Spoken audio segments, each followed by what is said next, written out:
বাইরে টিপটাপ বৃষ্টি, আর দুপুরের মেনুতে গরম গরম এক থালা খিচুড়ি।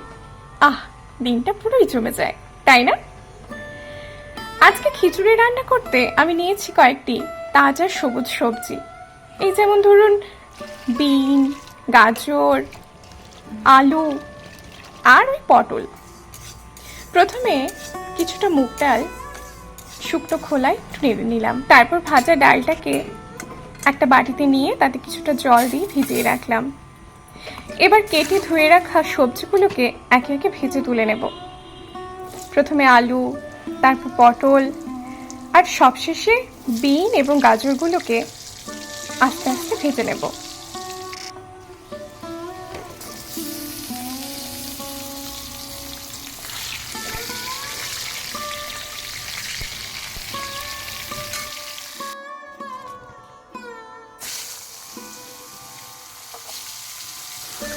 ব্যাস, আমার সবজিগুলো ভাজা প্রায় কমপ্লিট।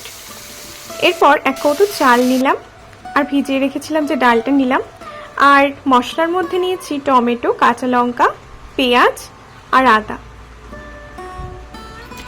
এরপর একটা হাঁড়িতে কিছুটা জল গরম করে তার মধ্যে চাল আর ডালটাকে দিয়ে দিলাম। এরপর আলুগুলো দিয়ে দিলাম। যেহেতু আলুটা সেদ্ধ হতে একটু সময় নেয়, দিয়ে দিলাম 2 চামচ মতো নুন আর একটু হলুদের গুঁড়ো।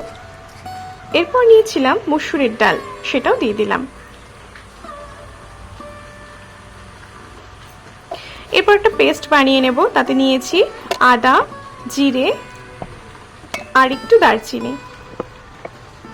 এই যে আমার পেস্ট বানানো হয়ে গেছে। এরপর কড়াতে মশলাটা সাঁতলে নেব।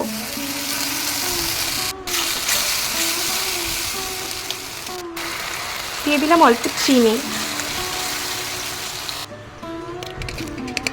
ভেজে রাখা সবজিগুলো এবার আমি হাঁড়ির মধ্যে ঢেলে দিলাম। মশলাটা যে কষিয়েছিলাম তা থেকে বেশ সুন্দর তেল ছেড়েছে।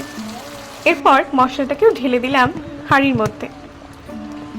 সবকিছু দিয়ে বেশ ভালোভাবে ফুটিয়ে নিলে তৈরি হয়ে যাবে আমার গরম গরম খিচুড়ি। সবশেষে ওপর দিয়ে তৈরি করে রাখা বাড়িতেই বানানো গরম মশলা ছড়িয়ে দিলাম।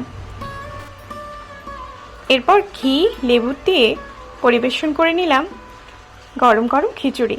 সঙ্গে ছিল কাঁকরোলের ভাজা আর কুঁদরির ভাজা। আজ এই পর্যন্ত, টাটা।